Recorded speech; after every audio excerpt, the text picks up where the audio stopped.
guerre culturelle, c'est comme une vague.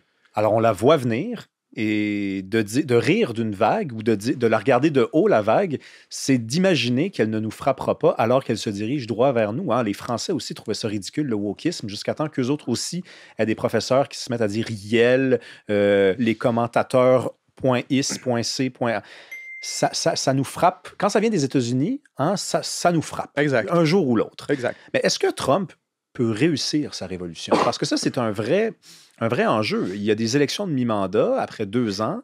Il ne pourra normalement pas se représenter une 3e fois. Bon, il y a des gens qui disent qu'il est en train de préparer quelque chose. Je rappelle quand même aux gens que même la candidature d'un Obama a commencé à circuler. Obama aussi a fait 2 mandats. Donc, ça semble être des deux côtés des forces, là, cette espèce de protocole-là là, qui est en train de naître. Mais est-ce que en 4 ans, il peut réussir ce qu'il ambitionne de faire? On pourrait argumenter qu'il a déjà réussi pour ce qui est du segment de la guerre culturelle, au sens où beaucoup des combats qui ont été menés durant la campagne 2024, c'est des trucs qui ont déjà été abandonnés largement par les démocrates. Non? Tout ce qui est de la participation, par exemple, des transgenres dans les sports masculins, etc., l'espèce d'inversion là-dessus, les questions plus identitaires, les démocrates ont vraiment migré vers autre chose. Ce qui, encore une fois, c'est décourageant, c'est vraiment triste parce que c'est toujours une preuve flagrante à quel point c'était vaniteux dès le départ, puis à quel point c'était motivé par des intentions beaucoup plus électoralistes puis politiques que des intentions idéologiques. Ils n'ont jamais vraiment cru qu'à seconde que c'est « Ah, vous voulez... C'est beau, passe à autre chose. » Elon Musk, là, puis... Fait que le messaging est complètement déterminé en fonction de qu'est-ce qui est dans l'air. J'argumenterais que peut-être que beaucoup de ce legs de la guerre culturelle est pas mal déjà acquis. Les démocrates ne vont pas récupérer ça puis en faire un enjeu de campagne dans 4 ans et renverser. Ces défaits ne peuvent pas se refaire aussi vite que j'en serais excessivement surpris. Excessivement surpris. Parce qu'il y avait cette espèce de débat entre la gauche et la droite versus qui on est culturellement. Puis tu sais, ce débat-là a eu lieu à d'autres occasions. Et on n'est pas revenu en arrière. On pense par exemple au mouvement hippie. Qui a détruit beaucoup de la rigidité de la société très religieuse, conservatrice qu'on voyait durant les années 50, début des années 60. Ensuite arrivent les années 80, qui vont un peu rembobiner, mais réaligner ça vers quelque chose de plus équilibré. Jusqu'arrive la fin des années 80, la fin de l'ère Reagan, là, on est rendu trop loin. Bon, graduellement, comme ça, on va toujours essayer de chercher l'équilibre, mais on revient jamais à l'extrême qui a été proposé précédemment. C'est toujours une relation d'équilibrage entre les deux forces.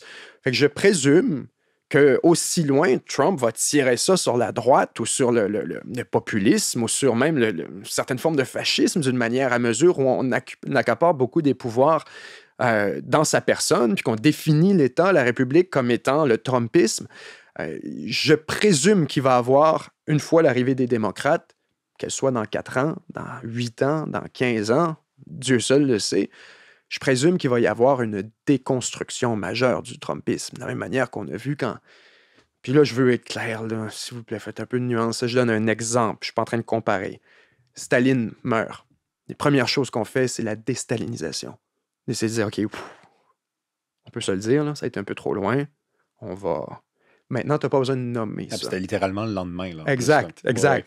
Ouais. Mais tu n'as pas besoin de le nommer. Donc, je m'attendrais, sans comparer Trump à Staline, c'est pas du tout ce que je vous dis. Non, on comprend. Il pourrait y avoir quelque chose de sensiblement pareil, puis ça arrive dans d'autres États aussi où une personne va accaparer énormément du pouvoir.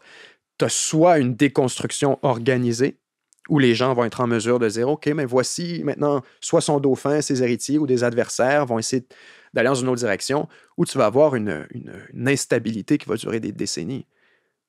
Comme on l'a vu après des effondrements, justement en Libye ou encore en Irak ou en Syrie. Parfois, on va avoir une personnalité forte qui va tenir un État qui était destiné à l'effondrement. Les Américains, je ne pense pas, sont éligibles à un effondrement. Non. Pas encore, mais on ne peut pas prévoir où serait le monde. Moi, je me souviens, en 2015-2016, l'atmosphère qu'il y avait. L'atmosphère d'imminence qu'il y avait. De guerre civile, de tension, de violence, de tout le monde, le couteau entre les dents, puis le gun sur la tête. C'était le temps là, qu'il y ait une période de détente. Et si on peut se réjouir d'une chose du deuxième mandat de Trump, c'est que ça a un peu aussi mis beaucoup de ces choses-là au silence. Quelques mois, quelques semaines au moins. Une pause dans cette guerre culturelle qui mobilisait toutes les institutions de la société au complet.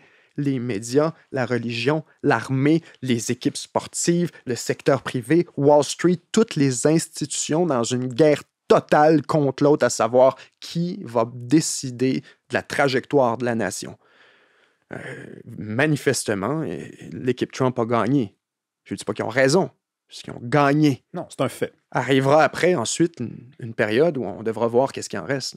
Mais en même temps, je t'écoute parler, puis je me dis que ceux qui risquent d'écoper le plus à la suite du départ de Trump, ce sont les républicains. Parce que le prochain chef du Parti républicain, puis là, on est vraiment dans l'hypothétique, puisqu'on est quand même 3 ans avant que ça se produise, mais cette personne-là, elle aura le mandat, probablement, de ramener le dimmer, de ramener l'espèce de balance qui s'est très, très, très éloignée à droite comme ça vers le centre, en tout cas un peu plus vers le centre, alors que les démocrates, eux, ça va s'être fait tout seul. Parce que l'apprentissage que tu viens de décrire, c'est-à-dire pendant des années, on a parlé de wokisme, ça n'intéressait pas le peuple, ça n'intéressait pas les classes populaires. Ben ça, c'est Trump qui va leur avoir permis de faire ça. Mais les républicains, eux, ils vont devoir se débrouiller avec un personnage qui, pendant 4 ans, aura bousculé les codes. Et ça va être difficile de dire au peuple, votez pour nous, même si... Et on vous promet que ça sera ça, mais pas sans la vulgarité, sans la grossièreté. Les gens vont préférer choisir probablement les démocrates. Et c'est pas une prédiction que je fais, mais c'est normalement ce qui risque de se produire. Absolument.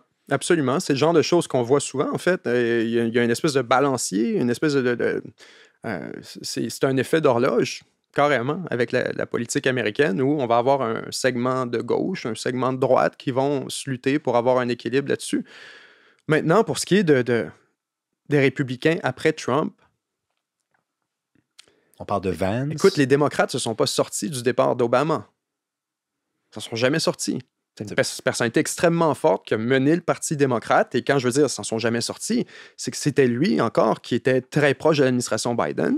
On a su par après qu'il a tiré très fort pour le départ de M. Biden, son remplacement subséquent par Mme Harris, qui était très proche de la campagne Harris également. Ensuite, précédemment à ça, on avait Hillary Clinton, qui était la candidate, en fait, à la alternative à Obama, qui avait été nommée secrétaire d'État.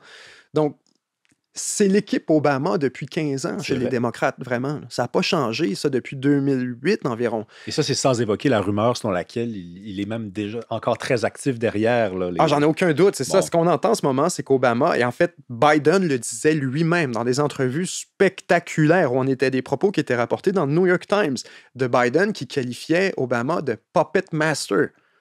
De marionnettiste en coulisses qui dirige le Parti démocrate. Je veux dire, ça, c'est le genre de choses que les républicains disent depuis 10 ans. Ils sont en extase d'entendre un démocrate répéter exactement leur narratif, qu'ils se tuent, ils déchirent leur chemise à dire « Obama est par en arrière, c'est lui qui contrôle encore le parti. » Ça sonne comme une conspiration jusqu'à ce que tu entendes le président américain en fonction dire « Ah oui, c'est lui qui m'a forcé à sortir. » Il y a une hypocrisie quand on dit que Trump, il va faire un 3e mandat, alors que Obama, son 3e mandat a déjà eu lieu. Mais c'est l'équipe Pelosi, Chuck Schumer, etc. C'est une bande de démocrates qui est là depuis vraiment 15-20 ans, l'establishment, si on veut, néolibéral des démocrates, qui a été affronté très sévèrement par l'équipe Sanders. Et ça, là-dessus, c'est vraiment le grand constat quand on parle à savoir qu'est-ce qui pourrait arriver après Donald Trump. Bernie Sanders nous en donne un échantillon. Parce que quand on dit « you get the policies you deny », Bernie Sanders est arrivé en nommant tout ça, en disant en 2016-2015, même avant, 14, début de la campagne présidentielle, les primaires, à avertir tout le monde. Guys, le Parti démocrate est en train de se déconnecter de la classe moyenne. On est en train de laisser derrière les ouvriers. On est en train de laisser derrière les gens qui n'en ont rien à faire de ce qui se passe dans les universités. Ils n'en ont rien à faire de ce qui se passe à Wall Street. Les milliardaires sont en train de décoller. Les élites sont en train de décoller. Eux se sentent laissés derrière et nous, on les représente mal. Faites attention, les médias sont détestés. Faites attention, la fiscalité, ça n'a aucun sens. Tout ce qu'ils nommaient, comme quoi le système de santé. Écoute, c'est des enjeux qui ont été un peu récupérés par Donald Trump par après. C'est un populisme de défendre la classe moyenne, le travailleur. Le terme populisme n'est pas en soi négatif, c'est pas péjoratif. C'est juste quelqu'un qui critique le système et les gens qui le composent, qui l'ont créé, qui le rendent possible. Sanders critiquait ce système-là de manière très, très, très violente. Et si, parfois, peut-être, Il n'y avait pas nécessairement le bon remède, il y avait certainement le bon diagnostic versus à qu'est-ce qui ne marchait plus aux États-Unis. Et à un moment donné, les gens n'ont pas eu cette option-là au Parti démocrate, de voter pour un candidat qui représente ces enjeux-là. La vieille gauche, on a eu, ouvrière. exact. Donc, on s'est retrouvé avec la gauche corporatiste, avec la Hillary Clinton, avec la gauche mondialiste, etc., qui était, on nous parlait déjà, sous Bernie Sanders, de l'effondrement du secteur manufacturier, des accords de libre-échange qui avaient été nuisibles pour les Américains, de tous ces trucs-là ont été récupérés mot pour mot par la campagne Trump. C'est pas parce que c'est de l'extrême gauche. Et Bernie Sanders, comme je dis, certes, peut-être son remède qui était prescrit vous plaisait pas, mais c'était exactement le même diagnostic que Donald Trump. Donc, les démocrates, à mon sens, vont peut-être s'aligner avec quelque chose de semblable pour leur prochain cas. Ça va prendre un populiste. On affronte juste le feu avec le feu. Il faudra probablement un populiste pour affronter Trump et pour battre le Trumpisme en tant que tel.